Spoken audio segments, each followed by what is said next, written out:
Física. Yeah. Olá, pessoal, tudo bem? Então a gente vai verificar essa parte de impactos ambientais, vou fechar esse conteúdo, tá? Os impactos ambientais a gente vai ver, né?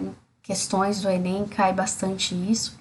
Então a gente vai ver não a polêmica, né, do aquecimento global, se é verdade ou não, mesmo porque eu não sou especialista no assunto, mesmo porque se isso existir ou não, ou no ou se for tudo isso ou não, a gente deixar de poluir não é polêmica, né?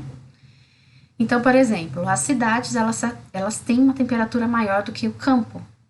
Isso é fato, ninguém nega isso. Né? Quanto mais você polui, quanto maior a área construída, né, menos área verde, vai ter um aumento de temperatura. A poluição ele vai causar prejuízos à nossa saúde. Isso não é discussão, tá?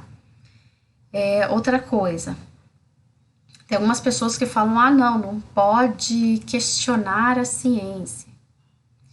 Gente, é muito perigoso entrar nisso, porque a ciência é discussão.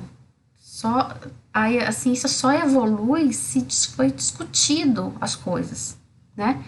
Newton discutiu com os cientistas ali da época, falou assim, não, olha, tem essas ferramentas aqui, tem a lei da gravidade, olha, descobri uma coisa nova.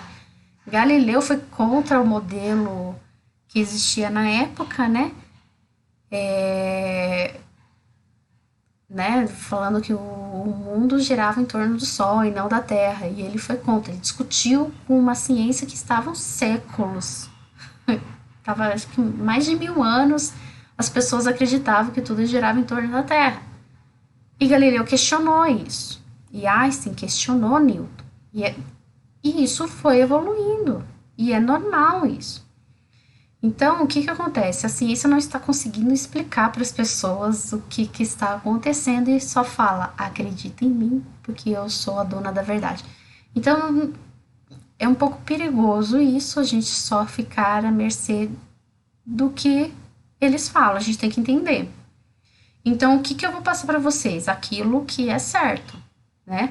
Aquilo que não é questionamento na ciência, né? E aquilo que é questionamento, eu vou deixar para vocês estudarem, porque eu não sou especialista nesse assunto de impactos ambientais, de aquecimento global, para te dar uma certeza absoluta, né? Então, o que acontece? Tem muitos exageros, isso é fato. Por exemplo, eles fizeram cálculos, esse questão de aquecimento global já faz bastante tempo, faz mais de 30 anos que eles estão falando sobre isso. E as previsões que eles fizeram, muitos não se cumpriram. Né? Por exemplo, a Antártida já estaria derretida e não está. Né? Então, os modelos que eles estão usando não está exatamente correto. Eles fizeram novas simulações e a Antártida vai derreter de novo, sem derreter. Mas enfim, vamos, vamos lembrar, né, do que é o correto. Porque a gente não cai nessas exageros e fim do mundo que estão pregando por aí, tá? Não é desse nível. Então, primeiro a gente tem que ver o que é normal. O que é normal para saber se está diferente ou não, se é uma catástrofe ou não. Primeiro, qual que é a composição do ar? Por quê? Porque os gases do efeito estufa, que eu coloquei aqui para vocês na última aula, né? O efeito estufa é o cruzamento do calor do Sol por esses gases. Aqui não é uma tabela completa. Aqui, composição do ar não é uma tabela completa, falta o principal do efeito estufa, né? Que é o vapor de água. A umidade do ar, ele vai afetar no efeito estufa. Ele é o principal gás do efeito estufa, não é o gás carbônico, aqui que está 60%, é o gás, né, o vapor de água, né, e vamos ver aqui a concentração dos gases, não considerando a umidade do ar, né. Basicamente, o ar é composto de nitrogênio e oxigênio, que não tem a ver com gases do efeito estufa, que tem a ver com gases do efeito estufa. É isso daqui: gás carbônico, gás metano, óxido nitroso. Tem outros gases, né? CFC, ozônio, mas tem uma quantidade desprezível no ar, tá? Então, a quantidade de gás carbônico, que é o segundo maior, né, do responsável pelo efeito estufa, não tem nem 1% na atmosfera da Terra. Para vocês terem ideia do efeito estufa, a gente pega Vênus. Vênus tem uma atmosfera mais densa do que a Terra, não é igual à Terra, então a gente nunca vai se transformar igual a Vênus, porque tem uma quantidade muito grande de gases na atmosfera, e 96% da atmosfera de Vênus é de gás carbônico. E a temperatura de Vênus, apesar de estar mais distante do Sol do que a Terra, é de 460 graus. Essa é a temperatura média de Vênus. Isso é o efeito estufa ao extremo. Tá? Não, a Terra não vai chegar a isso, e se chegar, nós não sobreviveríamos sem, só apenas com 4% de oxigênio, por exemplo, né? Então, a gente não... Outra coisa, vamos só falar. O que produz oxigênio no planeta? Fotossíntese. Né, a respiração ali das plantas, elas absorvem gás carbônico e produzem oxigênio. Ela vai produzir oxigênio principalmente quando ela está crescendo, né? Uma planta ali germina, semente, daí vai ali crescendo, e daí ela tem uma produção maior de oxigênio. Depois que ela cresceu, a quantidade de gás carbônico e oxigênio que ela produz é quase igual, tá? O pulmão do mundo está nos oceanos, tá? E não na Amazônia ou nas florestas, tá? Tô falando que a floresta não serve para nada, tá? Serve, né? Com resfriamento, chuvas, isso eu não sei direito o que a Amazônia vai influenciar. Mas falar que a Amazônia é o pulmão do mundo é mentira, tá? Eles são os oceanos, o plâncton, né? Algas ali, são os plânctons. Em biologia vocês devem ter já estudado isso, né? É ele que produz o oxigênio da Terra, tá? Então, aqui, os gases do efeito estufa no ar são pequenos, né? São desprezíveis até, tá? E o principal não tem contado, porque isso varia mesmo, né? A umidade do ar. Vamos estudar aqui a atmosfera. O que tem nos gases da atmosfera? O oxigênio, ele fica basicamente na parte de baixo. Ele é uma molécula pesada, então ele é mais concentrado embaixo. E em lugares mais altos, ele está mais rarefeito. Por isso que lá no Monte Everest, a gente tem bastante falta de ar, né? O pessoal que vai escalar o Monte Everest, os alpinistas, tem que levar tanque de oxigênio para conseguir respirar melhor, tá? E tudo isso acontece na troposfera.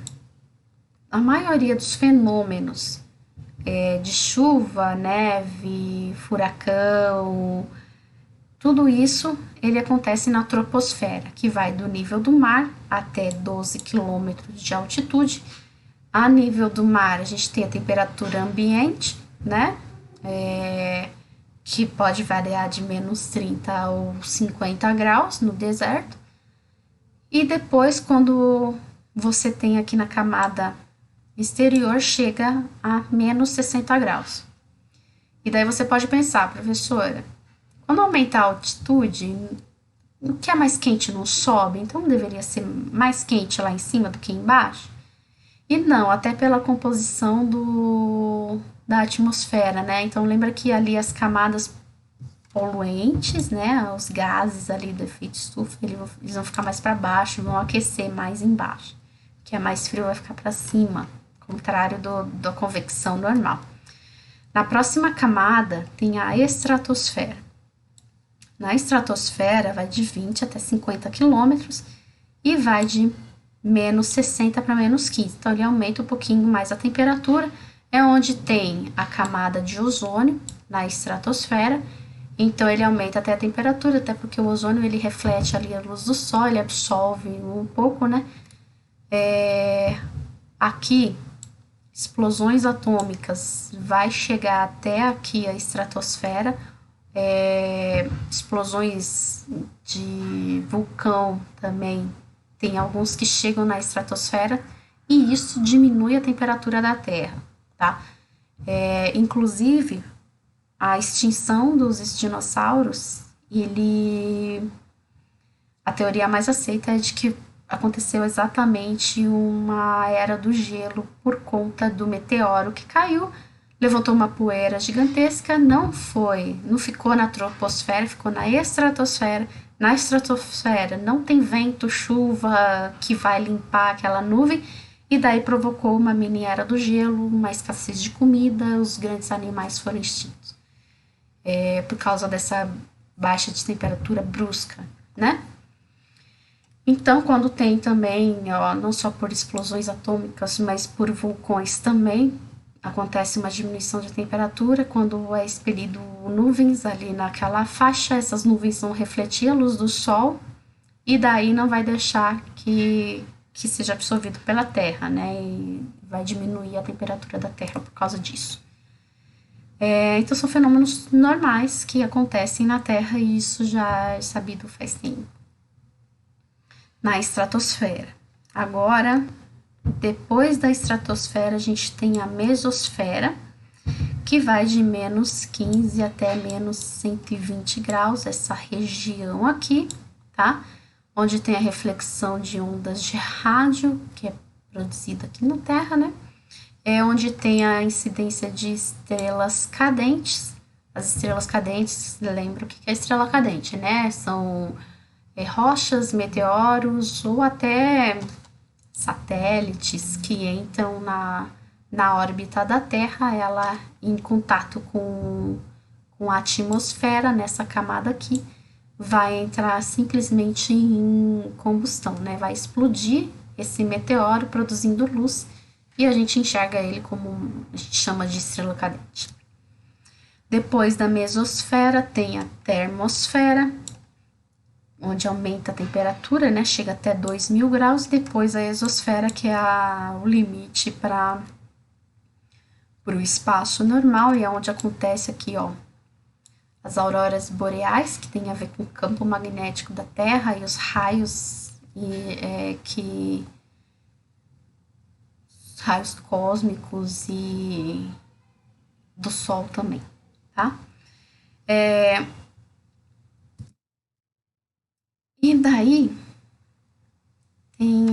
não é assim, o Bill Gates não é cientista, né? Deixa eu ver com uma caneta. Bill Gates quer fazer exatamente o que o meteoro fez nos dinossauros, jogar um gás aqui na estratosfera, que ele fala que é para escurecer o Sol. Não é escurecer o Sol, porque não vai mexer com o Sol, vai mexer na estratosfera. Ele quer jogar gases, partículas na estratosfera para diminuir a temperatura global, tá? Então, aqui tá aqui um pouquinho do projeto, eu não vou ler tudo, tá? Então, ele fala que para reduzir a luz solar, ele vai borrifar na atmosfera, na estratosfera, uma poeira que eles falam que não é tóxico, né? Carbonato de cálcio, fazendo que a luz solar seja refletida, assim como acontece quando um vulcão expele, vai para a estratosfera e tem uma diminuição de temperatura. Já vai ter testes em junho, isso daqui é deste ano mesmo, tá? Deixa eu ver aqui, ó, 4 de fevereiro de 2021. Em junho, eles vão enviar já um balão para fazer testes sobre isso. Claro que tem cientistas que se preocupam, porque tem que saber a quantidade correta para fazer, tem que saber qual é a temperatura, quantos graus vai diminuir na Terra, né? Quanto que precisa diminuir primeiro, né? Porque a erupção vulcânica, ela não só diminui a temperatura, como também pode provocar secas. Isso vai devastar a Terra, né? Assim, vai ter um impacto muito grande na Terra. Então, não é brincadeira. E ao que tudo indica, o senhor Bill Gates, que ele não é cientista, né? Ele só é um programador multibilionário, está querendo diminuir a temperatura da Terra, sendo que a temperatura da Terra não está aumentando assim, de forma alarmante.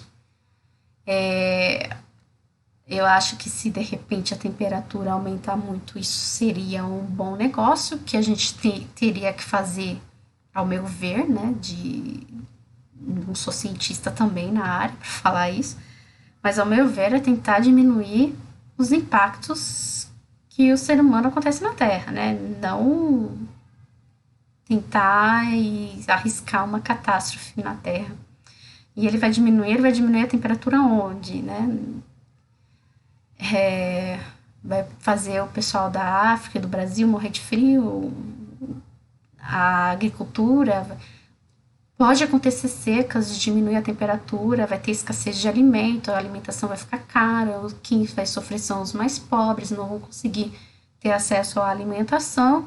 Ele está muito bem, porque é multibilionário, né? Ele não tem essas preocupações, né? Tá.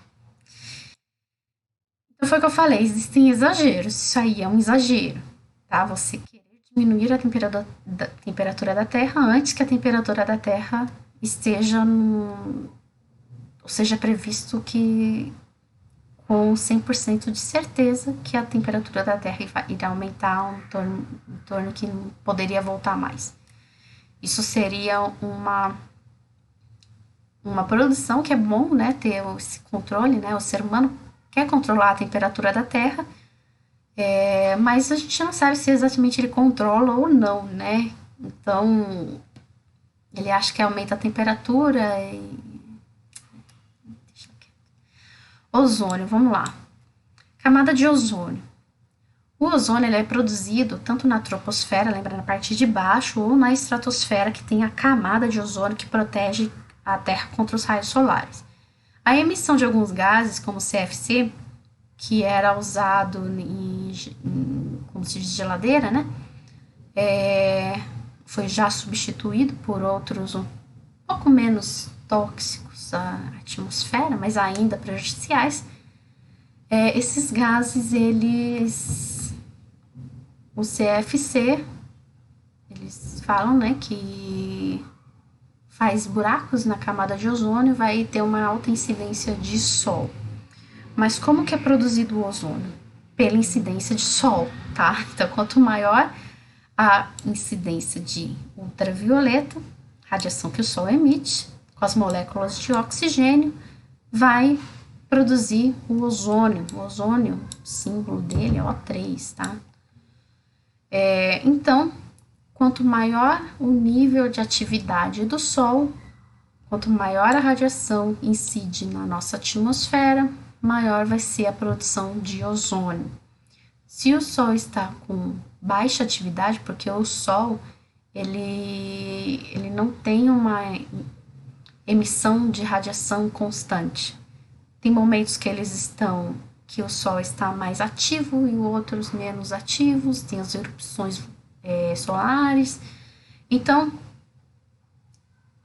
não é tão simples assim. Então, quando diminui a quantidade de Sol, vai diminuir a quantidade de produção de ozônio, e daí a Terra vai ficar menos protegida, mas tem menos incidência de Sol. Quando tem mais incidência de Sol, tem maior produção de ozônio e vai ter maior proteção da Terra. Então, é um equilíbrio perfeito, né, na Terra e com relação ao Sol. E na troposfera onde nós estamos, né, esse gás, ele é poluente, tá? Ele é um gás tóxico, produz chuva ácida e é prejudicial para plantas e consequência para a gente, tá? Bom, a água. Muitos falam que a água vai acabar, não é exatamente a água que vai acabar. A água potável, água doce, que tem uma diminuição. Mas a água tem um ciclo naturalmente, né? A água, o sol a água vai evaporar e vai transformar em nuvens e vai chover e daí ela volta ao ciclo, né? A quantidade de água doce ela vai diminuindo com o passar de muitos tempos, porque não só chove nos oceanos, né? Os oceanos chovem mais até porque 70% da Terra é oceano, né? Mas chove também na Terra, tem algumas épocas que tem uma maior incidência de chuva na Terra, outros não, né? Às vezes chove muito no oceano, não chove aqui na Terra e falta água doce pra gente. Já tem tecnologia já em larga escala para produção de água doce, né? Para pegar a água do mar, a água salgada, retirar o sal, tratar e transformar ela em potável. Isso já acontece em Israel, por exemplo, que eles têm bastante, né? Se a água potável está diminuindo, a gente tem que investir nisso, né? Pegar a água do mar, que não falta nunca, retirar a água salgada. Então, isso já existe uma tecnologia para não ter. O problema são os países pobres que não têm condições de comprar essa tecnologia. Então, o dever, né, dos países que se diz mais evoluídos e desenvolvidos é baratear e desenvolver tecnologias cada vez mais baratas. Para fazer isso, não sobra, não vai faltar água para ninguém, né? E agora a gente vai ver alguns fenômenos relacionados com a atmosfera. Tem alguns fenômenos que eles são simplesmente é, térmicos, né, na atmosfera, e outros que eles falam que é simplesmente de aquecimento global. E a gente vai ver o que é normal. Lembra que vocês têm que ver o que é normal para saber se está acontecendo uma catástrofe ou não. Por exemplo, quando teve a queimada no Amazonas. Eu só vou dar 2 exemplos, tá?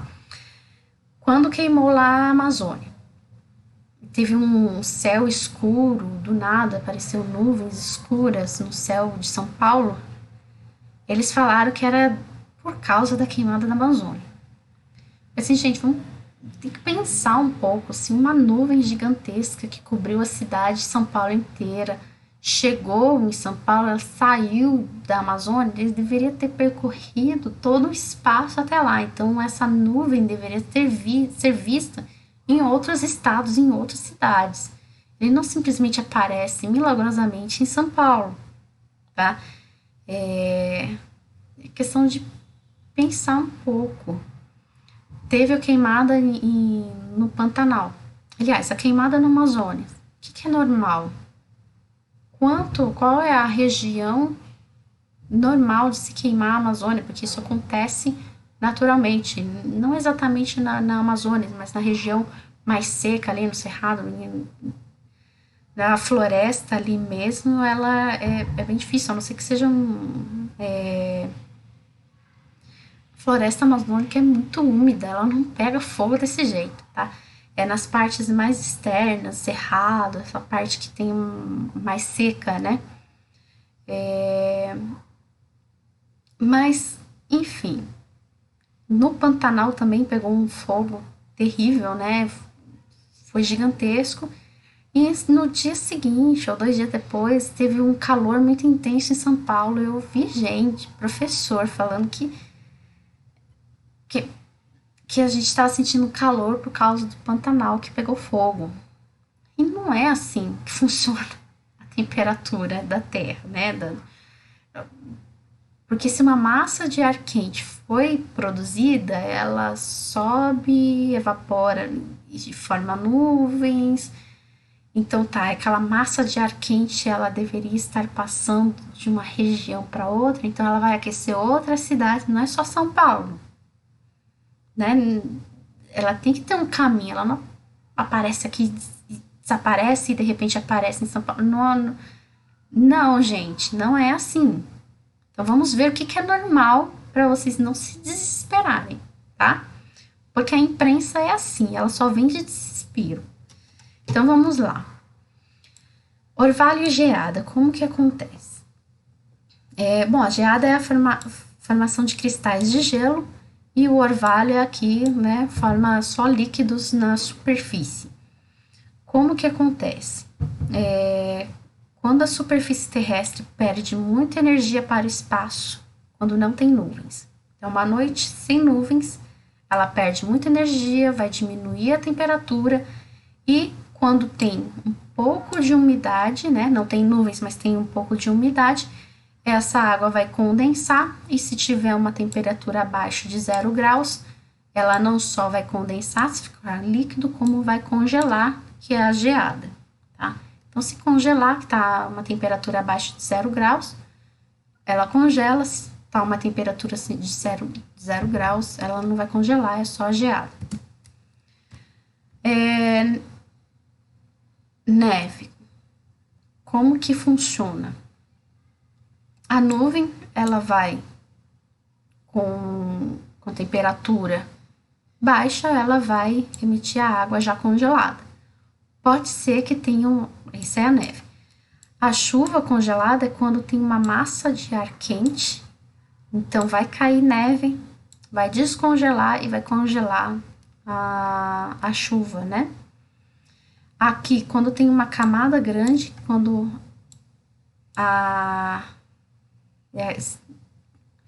quando cai no chão, ela congela. Então, ela cai como água e quando chega ao chão, ela vai congelar. Ou então, simplesmente, a gente tem só chuva. Aqui tá a temperatura com 0 graus, ou menor, né, que 0 graus. Vai cair neve e a massa de ar quente vai derreter e cai como chuva mesmo, não congela. Isso é neve. Agora, granizo. Granizo, ele vai ter correntes de convecção. Lembra o que é convecção? É o que é quente subindo, o que é frio descendo. O que acontece? Quando tem a formação de neve, mas está quente, vai ter um vapor de água. Isso acontece quando está quente, né? Então, o vapor, ele sobe, essa nuvem com baixa temperatura, ela vai congelar, e quando ela congela, o que é mais frio desce, e o vapor de água aqui vai esquentar, e quando esquenta, sobe, e daí vai derreter o gelo, e daí quando sobe, tá mais frio, ele congela, e daí ele desce, e ele vai ficar nesse ciclo, até que esse pedaço de neve se torna pedra, granizo, que daí cai, tá? Essa é a formação de granizo. Bom, como que se forma a neblina? Tá? Primeira coisa, tem que ter um aumento de temperatura na tarde anterior. Então, à tarde tem que aumentar uma quantidade boa de temperatura, tá? Depois, tem que ter um aumento de concentração de vapor de água. Então, aumenta a temperatura, aumenta a umidade, de 98% e 100% de umidade. E daí, de madrugada, tem uma queda brusca de temperatura. Isso vai fazer com que as gotículas suspensas no ar se condense, tá? E daí a gente chama de neblina ou nevoeiro, tá? É basicamente uma nuvem, mas só que ela é formada na parte de baixo, ela não vai formada na parte de cima. Bom, qual a diferença de nevoeiro e neblina? É a distância que a gente enxerga. O nevoeiro, a gente não enxerga mais do que 1 quilômetro. A neblina, a gente enxerga mais do que 1 quilômetro. A gente consegue enxergar mais distante. Agora, Onde começa o furacão? No mar. Quando o mar atinge 26 graus para cima, 26, 27 graus, a água vai evaporar, o que é quente sobe, o vapor de água vai subir e vai ter um ar frio descendo. E vai ter essas correntes aqui que vai ter o que é quente subindo, o que é frio descendo, tá? Basicamente é isso. O furacão, eles são, os ciclones, né? Eles são formados no mar e eles se alimentam no mar. Então, enquanto ele está no mar, ele vai aumentar o tamanho dele. Porque enquanto tem, né, o vapor d'água sendo produzido, quando a temperatura do mar estiver acima de 26 graus, se diminui a temperatura, ele já perde força. Quando ele chega na Terra, né, ele começa a perder força, porque ele não tem nada alimentando ele. Ele precisa de vapor de água para alimentar. E quando ele passa, ele não só destrói, como ele alaga os lugares, né? Porque ele é uma quantidade de massa de água muito grande. Então ele se alimenta de vapor d'água e quando ele perde a potência, ele vai expelir a água que ele tem. Então, primeiro começa com tempestades, chuvas fortes quando ele está chegando, e daí quando ele passa, ele deixa uma devastação e inundações junto, né? Diferente do tornado. O tornado, ele não começa no mar, ele é alimentado pelo ar quente. Então, vai ter ar quente subindo, ar frio descendo, né? Vai ter o vento forte e vai produzir esse movimento, né? Do que é quente subindo e frio descendo. As velocidades tem que ser 300 km por hora, tá? E dependendo da força da tempestade, ele pode chegar até o chão ou não, tá? Então, o tornado, ele funciona por ar quente, ele não vai alagar nada. Tornados não alagam, o furacão sim. Tá, em falar em temperatura, a gente vai ver. Então, esses foram os fenômenos relacionados na atmosfera, na troposfera, né?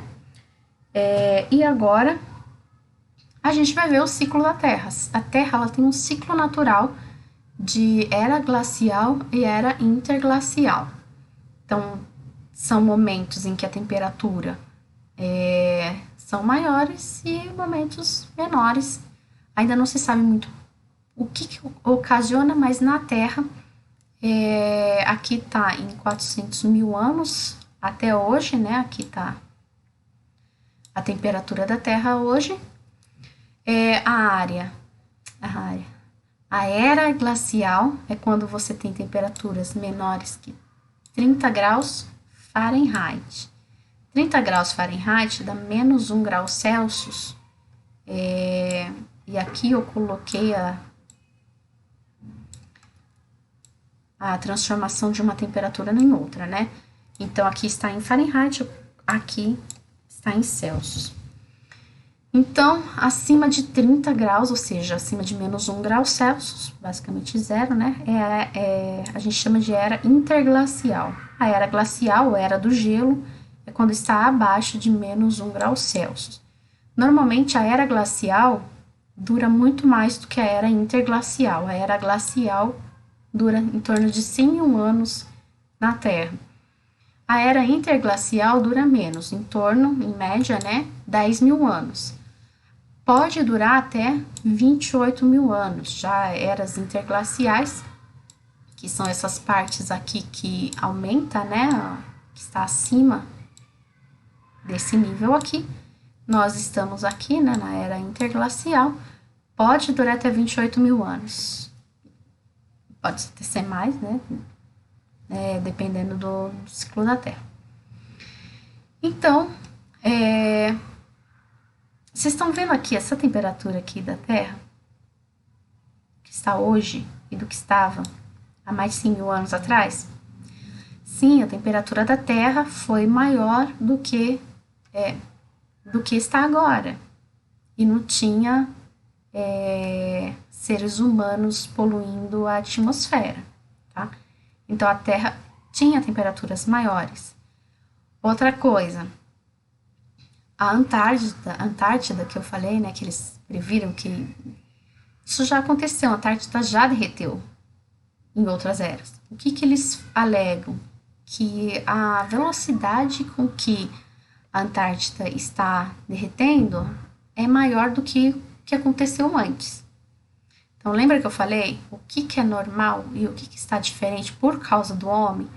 Então, o aquecimento global, que eles falam de aquecimento global, ele fala que o ser humano, as atividades humanas estão acelerando o aquecimento, a temperatura média da Terra. Hoje em dia eles não falam mais de aquecimento global, eles falam de mudanças climáticas, porque se aumentar a temperatura é por causa do homem, se diminuir a temperatura também é por causa do homem. O que o homem está fazendo isso acelerar aí mais bruscamente, né? Mas existem fenômenos normais na Terra. Por exemplo, o que que aquece a Terra? O aquecimento da Terra é um fenômeno natural. E não é o efeito estufa. O efeito estufa mantém o calor. O que envia calor para a Terra? É o Sol. O Sol aquece a Terra. Se o Sol não existisse, a Terra não teria efeito estufa que seguraria calor aqui na Terra, né? Então, por causa do Sol, é o maior responsável pelo aquecimento da Terra, nós podemos fazer o efeito estufa e manter vida aqui. Outra coisa, erupções vulcânicas. As erupções vulcânicas, como eu expliquei, que atingem a estratosfera, pode diminuir a temperatura. As erupções vulcânicas, os vulcões submersos, eles podem aquecer os oceanos e as correntes marítimas também podem aquecer a Terra. Isso são fenômenos naturais, isso o homem não controla, e isso a Terra tem desde sempre, tá? Então, quem aquece a Terra? O Sol. O efeito estufa é aquele aprisionamento que tem que existir, é um fenômeno natural que tem que existir para ter vida na Terra.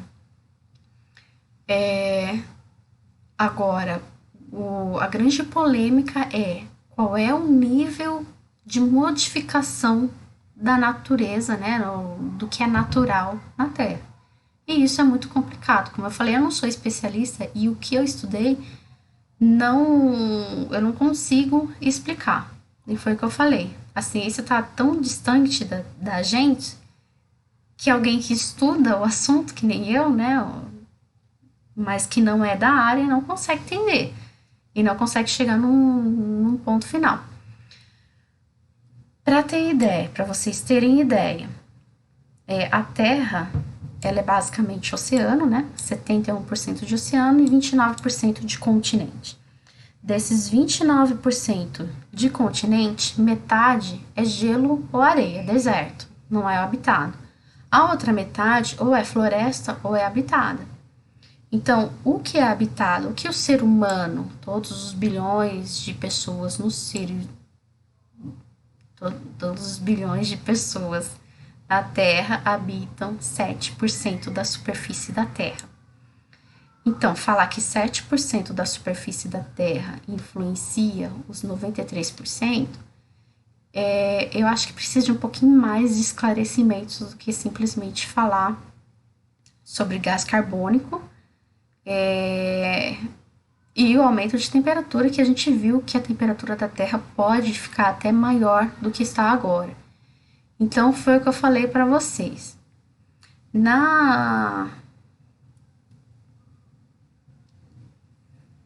Com relação ao Bill Gates, eles já querem diminuir a temperatura da Terra, querem controlar a temperatura da Terra. E isso eu não sei se de repente pode ser como uma arma também, né, de guerra, porque a temperatura de um local, você destrói toda a agricultura e a economia deles, né? Então, eu não sei o que eles querem, o que o Bill Gates quer com isso, diminuir a temperatura da Terra antes que a Terra aumente a temperatura, né? Então, primeiro tem que chegar à Terra, tem que chegar a uma temperatura alarmante para daí eles quererem diminuir a temperatura, né? Por enquanto, eles estão prevendo aumento da temperatura, e não o contrário. Então, aqui eu vou passar aqui do Brasil Paralelo, e o Brasil Paralelo está fazendo ele vai fazer, acho que semana que vem, um documentário, tem no YouTube, é gratuito, né? Um documentário falando sobre o aquecimento global e esse desespero, esse exagero, acho que é o principal foco, é o exagero, né? Que nem aqui, vocês conhecem ela, né? A Greta, ela falou, discursou na ONU, foi capa de revista em vários lugares, ela faz greve ambiental, porque estão destruindo o planeta. E basicamente ela quer botar pânico nas pessoas sem nenhuma solução.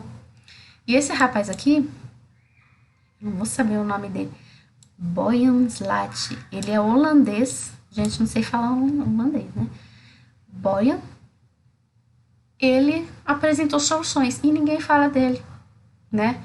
O que ele fez? Ele fundou uma associação que tira o plástico dos rios. E se tira o plástico dos rios, ele remove dos oceanos, que os rios são os maiores poluentes dos oceanos. Então, por que que as pessoas e a mídia foca tanto o desespero? Deixa eu tirar esse. Por que que ele foca tanto a morte, o desespero, o fim do mundo, do que a tecnologia sendo usada para solucionar os problemas ambientais? Porque em vez do Bill Gates investir em medidas para remediar, por que ele não evita, né? Então, esse rapaz aqui, holandês, ele inventou um sistema chamado de The Interceptor, que retira, captura o plástico das águas. Então tá aqui a foto, né, do sistema que ele inventou. Já tem 2 em funcionamento. Eles retiram 50 toneladas de lixo por dia, tá? Cada um desses. Que diminui.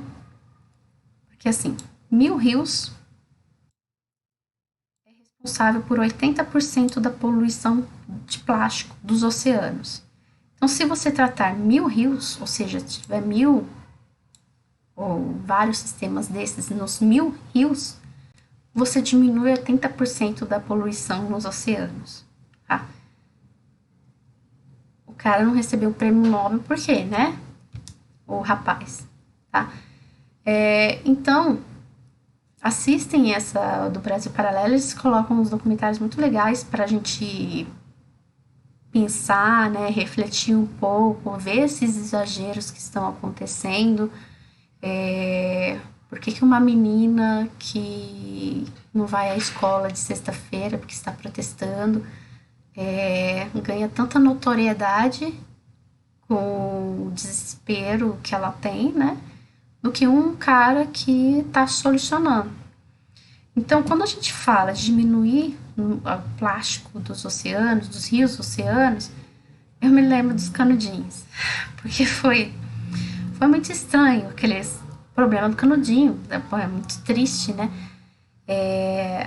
Teve aquele vídeo da tartaruga que tinha um canudinho ali no nariz, que daí eles tiraram, eu nem consegui ver aquele vídeo de novo, que é muito... dá muita agonia, é muito triste ver isso, né? Mas o problema nunca foi o canudinho. É que nem as sacolinhas plásticas. O problema não é só a sacola plástica que está no oceano, nos rios. A tartaruga, ela não vai deixar de ser impactada com plástico porque proibiram o canudinho. Ela se alimenta de coisas coloridas, né? Então, os plásticos, eu já vi, né, que eles abriram o estômago de uma tartaruga que morreu. E estava cheio de plástico, ela se alimenta disso, de coisas coloridas. Então, o problema não é o canudinho, o problema é o plástico. E vai proibir todos os plásticos. Não tem condições. Você não tem como substituir todos os plásticos que a gente tem que empacota alimentos, de líquidos, né? Os refrigerantes, águas. O celular é feito de plástico, o notebook é feito de plástico, tudo é feito de plástico hoje em dia, né? A geladeira tem plástico, tudo tem plástico. Não tem como você proibir sem deixar tudo mais caro e menos acessível para a população, que não vai ter condições de comprar mais porque vai encarecer. Se você proibir o plástico de tudo, vai encarecer o preço de tudo, porque eles vão ter que desenvolver novas tecnologias para desenvolver. Isso seria a longo prazo, seria bom substituir, mas a curto prazo não. A curto prazo, a solução melhor seria isso, retirar, parar de poluir, né? Ter um tratamento de esgoto, que nem em Guarulhos não tem. E eu pego nesse pé porque é um absurdo hoje em dia não ter tratamento de esgoto. Guarulhos tem muito pouco. E remediar dessa maneira, você retirar o plástico dos oceanos, né? Então eles condenaram usar canudinho agora é um crime terrível e não. O cara que joga o lixo no chão é muito mais criminoso do que o cara que usa um canudinho, tá? Por quê? Porque o lixo no chão ele vai para onde? Nos córregos e nos rios, que vai parar nos oceanos, que a tartaruga vai comer. Então, qualquer lixo que você jogue no chão, você está poluindo a, a parte hidrológica, né? A parte de água da sua sociedade. Então, vamos cuidar. Primeiro, se você sair na rua aqui de Guarulhos, está um monte de lixo no chão. Vamos cuidar primeiro da nossa casa, do nosso bairro, da cidade, do que ficar preocupado com o resto do planeta e a gente não consegue cuidar nem do nosso, né? Então, a gente devia, primeiro, criar novos hábitos de limpeza, né? De não jogar lixo no chão ou descartar em qualquer lugar. Ou então, desenvolver soluções que nem esse rapaz desenvolveu, né? Ficar gritando, você está usando canudinho, você é um criminoso. Falar e fazer isso não adianta nada. Se você usa o canudinho, joga no lixo, o lixo vai para o aterro sanitário ou vai para uma reciclagem e isso vai ser bem tratado. Não aparece no mar se você jogar isso no lixo. Se você jogar o canudinho, qualquer um papel de bala ou de pirulito no chão, ele vai parar no rio ou no oceano. E isso polui, tá? Então, não é proibir o plástico. Não soluciona. O que soluciona é parar de ter o descarte incorreto dos materiais, tá? Então é isso, gente. Boa semana. Até semana que vem.